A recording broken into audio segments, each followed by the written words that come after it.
Welcome to post-game coverage of Game 2 of the OHL Championship Series. This afternoon's final, a 5-4 win for the Hamilton Bulldogs, accompanied now by Windsor Spitfires head coach Marc Savard, along with forward Matthew Maggio. Coach, you opened up the scoring this afternoon. Of course, they came on strong there in the late stages of the first. Didn't go your way this afternoon, but you have to be happy with the split and the way your team finished.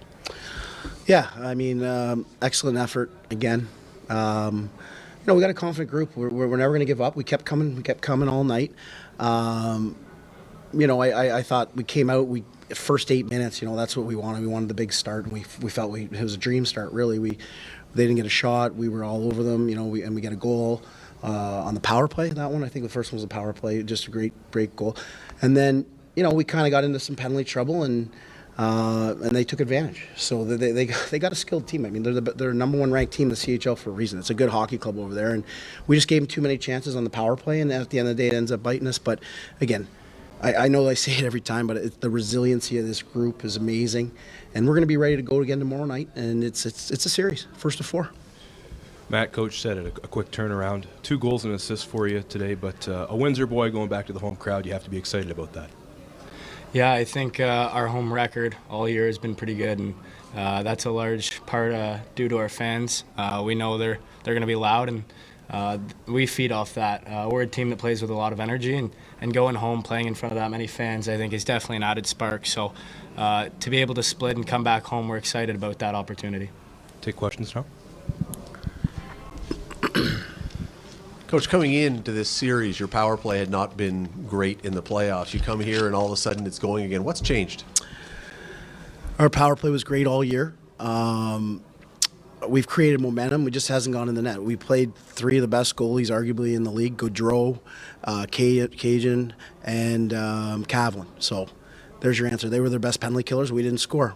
We're getting rewarded. We've stuck with it. We haven't changed much. Obviously, we've changed some stuff off breakouts or in the zone, but players haven't changed. I believe in these guys, and they did it again tonight. They got some goals, and we're going to need the power play moving forward.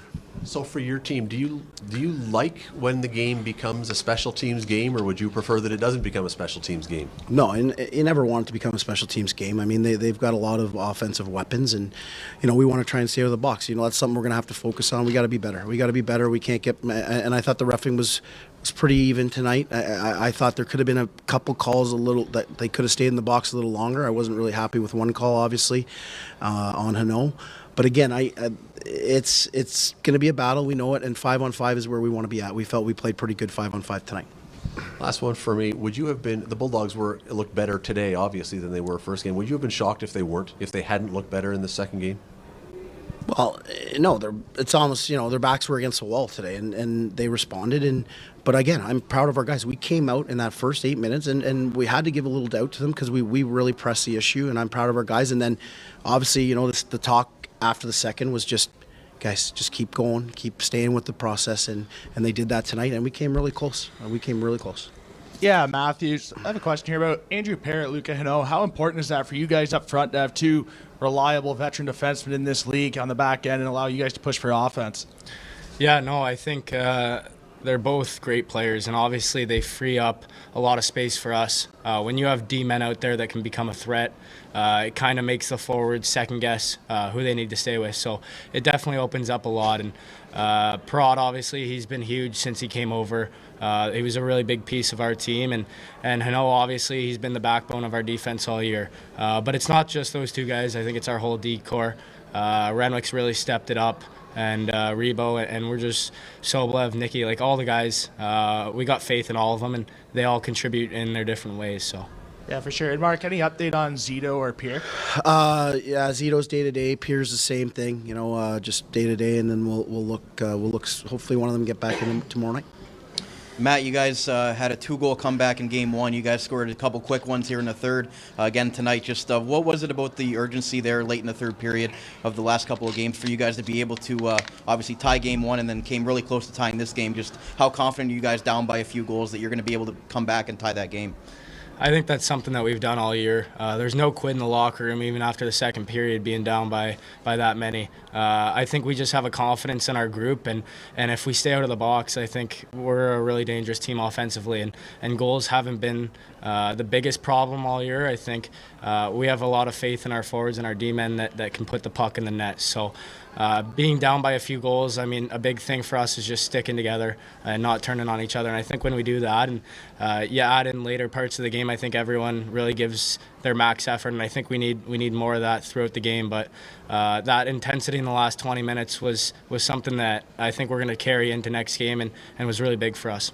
And one for Coach. You guys gave up 3 quick ones there in the first period. How are you able to kind of settle the guys down and get them in a spot where they know that that everything was going to be okay and they were going to be able to, kind of make a comeback there? 3 quick ones is not easy to overcome there, especially against the Hamilton team. So how were you kind of able to get the guys settled down there on the bench? Well, I think the big thing was just, we had a little TV time out there and gathering the group together and just really calmly telling them, look around you guys. This is a championships. We're in the finals. Enjoy this moment. Have fun. Yeah, we're down a couple goals. Okay, so be it. We've done this stuff before. This is fun right now, and it was a really calming talk. And I think the guys really sparked them. And we battled right to the end. So I'm proud of them, and we'll be ready to go tomorrow night. Coach, coming off the tough 7-gamer, and you're playing Hamilton, and a lot of talk about Hamilton, #1 ranked, and I don't know what that means to you guys. When you split the series now and you're going back home, is your confidence level maybe even a little higher now than it was when you started the series? Well, I mean, obviously we feel good about ourselves, but we've never got too high. We've kept an even keel. I know it's a saying in hockey, but we've been able to do that. Even tonight we didn't get too high. We tried to do our normal stuff, play our game, and I was proud of the guys. But really excited to get home. Really excited. We've been up and down with Flint all series. We get right out of town after we win that series, and we're here. I think the guys will be happy to get home in front of our crowd. Sleep in their beds here, and then after tomorrow night, get a nice week to actually prepare a little better too, because we were thrown right in the fire here. But again, really proud of our guys. They're a great hockey team. It's gonna be a dogfight, and they got a lot of dogs. Goalie change, was that anything? Just a quick, I don't always make the right decisions. It was just a quick spark of the moment thing. I thought I can get a little energy in our group. I didn't love the first 2 goals, and then, Anuska went in, and it was a tough situation for him. And then I talked to X after the period that he was going to go back in all along, and he came out, and I thought he made some big saves when we needed him. Again, we got 2 goalies that we're very confident in, and like I said, it's first to 4, win, lose, first to 4. The Hamilton Bulldogs 5-4 winners this afternoon, accompanied now by Bulldogs head coach Jay McKee, along with defenseman Arber Xhekaj. And coach, happy with the improvements your team made. A big finish to the first period there, and of course the guy sitting next to you scoring the game winner this afternoon. Maybe just share your thoughts on that win. Well, it was playoff hockey. I think both games 1 and 2 have been just a really good dose of 2 teams going at it. And playing good, hard-fought playoff hockey, good physicality. It's fast-paced. Really, every play matters out there. Being in the right spots at the right times, and goaltending, obviously. So it's just great playoff hockey. Arber, a little bit of everything from you this afternoon: a goal and an assist, and of course the game winner. Was that one of the nicer goals you've managed to put into the net in your career? Yeah, it was definitely more like, I don't really score often from that close. I usually shoot a bomb from the point, but. No, it was all in all, it was a good game. So we'll take questions, guys. The physicality of this series already is shortening the bench a little bit, or thinning the bench, I guess is a better word. When you have to make those adjustments, especially on your blue line, how do you deal with that when 2 of your top guys aren't in there at all? It would seem to put a lot of pressure on some of the other guys. Just play him more. We just talked about it in the room. You see they're missing a couple of guys from game 1. We've got guys that, Staios hasn't played yet in this series. Cameron was hurt there.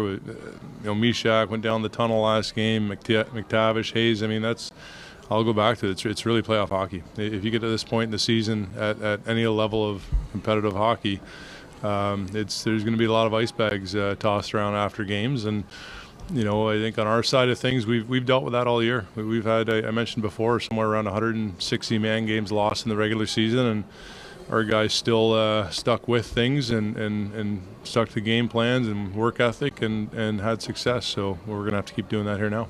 For a coach, how long did those last 2 minutes or thereabouts feel like when you're standing on the bench? Even before the last 2 minutes there, they had a great press there in the third period, hit a couple of posts. We made some mistakes, they capitalized, and we've talked. They're a team that can do that. So, as a coach, you have faith in your players. So the time went by at normal speed for me, thankfully. Arber, where's the divide between aggression and carelessness, or too much aggression, or physicality and pushing it too far? How do you find that balance? Yeah, it's obviously pretty tough. I mean, I'm a pretty physical guy out there, and I like to get into it. But Jay keeps me grounded, and after every shift, he's always telling me, like, you don't need to cross the line. So I'm still trying to find the way to balance my game and not go over the line. So far in this series, has there been some frustration for you? Yeah, definitely. I mean, obviously, when no one likes to be in the box, and it gets frustrating at times, but if you're mentally strong, you can push through that. So.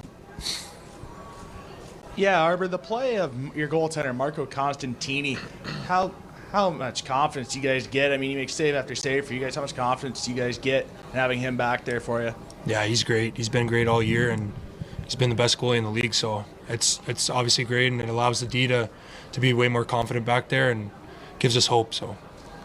Yeah, and Jay, your guys' response coming out tonight wasn't the greatest start for you guys, but you guys overcome that and respond to the game. I mean, getting a 3-goal lead, how important was that for you guys just to relax and overcome that deficit early and just recapture momentum?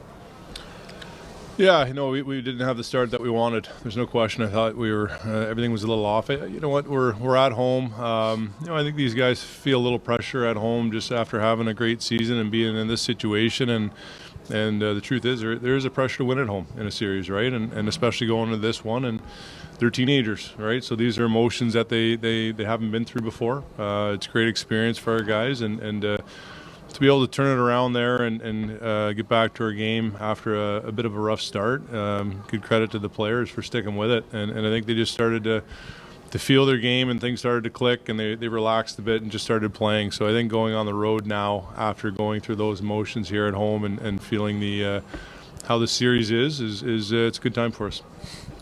For Coach, they got 2 quick goals in Game 1 there to tie the game, and then they scored a couple quick ones in Game 2 to almost get another comeback here. Just what was the message on the bench from you just when it got to 5-4 and they got the 2 quick ones? You had scored 3 quick goals early in the first period. Mm-hmm. So how do you kind of keep it a level head there when you don't get up by too much, or you don't get down by too much, and kind of just trying to keep those guys level-headed, not getting too big of a lead, or them trying to come back and tie that game once again like they did in Game 1? Yeah, I think you adjust your game plan and things you want to do on the ice according to the time of game, the situation of the score, who's on the ice, so different things like that. So I won't get into specifics of what the game plan is, but we just wanted our guys to settle down after they scored the second one, just relax and play. And we've been in that scenario, fortunately, through hard work over the course of the season a lot of times where we've been in third periods. From January on, we've won a lot of hockey games and been in that situation with the opposition's goalie pulled. There's been times where teams have scored a couple late, and we've had to really dig in and play the right way. And it was good to see, with Windsor's push, we could pull it off the way we did. It's certainly a good feeling, probably a better feeling winning that way than up by a few goals. So good experience for everybody all around. Hey, Arber, you got your team going on the road now. 1-1 split, supposedly going to be sold out there. Does that bring a team together sometimes going into a hostile environment like that? Yeah, it definitely does. I mean, obviously they feel the pressure coming in our rink. We got crazy fans too, and they're awesome and with supporting us, but Windsor's fans are just the same, and it's definitely going to be tough going in there and battling, but we're going to do it. So, Coach, you talked about, having to calm down Arber every once in a while, just give him a little talk every once in a while. But, just on the flip side of that, because there were some penalties called on him, do you feel sometimes, I don't know what the right word would be, target the referees are maybe watching him a little bit more than maybe some other players? I'm pretty sure every time I snap on him on the bench, he goes out and scores. So, hey, would that be right? Fair to say. All right. It's happened a few times over the season, but no, we go way back to Kitchener when he first started in the league. So our relationship is pretty strong. Arber's. He's really big and strong. I've ran into him in practice, joking around, and I bounce off him at 225 pounds. So for, some junior hockey players that are 165 pounds, 180 pounds, he's just a big, strong player. And part of the reason we brought Arber here in a trade was because we wanted that type of player, a big, physical, strong player who can play both ways on the puck and be an intimidating force. So I think there's been times where the refs have had his number a bit. And there's times where he knows, and we've talked about it, where he has to pull back a bit. And game one, that hit, that time in the game, he knows we probably don't need that, right? So I think it's just a combination. We want him playing a physical style, but there's a line that he's got to just stay under to be as effective as he can. And if he gets over that line, then he's in the penalty box. So we've had lots of discussions about that. Just a quick one for you, Coach. Obviously a big game for your team tonight to even up the series, heading back to Windsor. I'm just curious what aspect of your team's play satisfied you the most tonight? I thought our execution was better. There's still times in the game, thinking back to our power play at the start of the period where, and even in the third there, we still have better execution.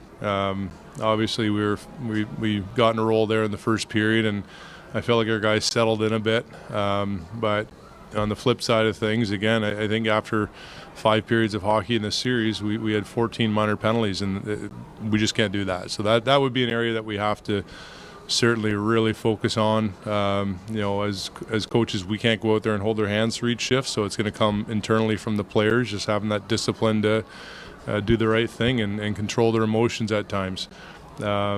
I thought we were a little better execution-wise for the most part throughout the game.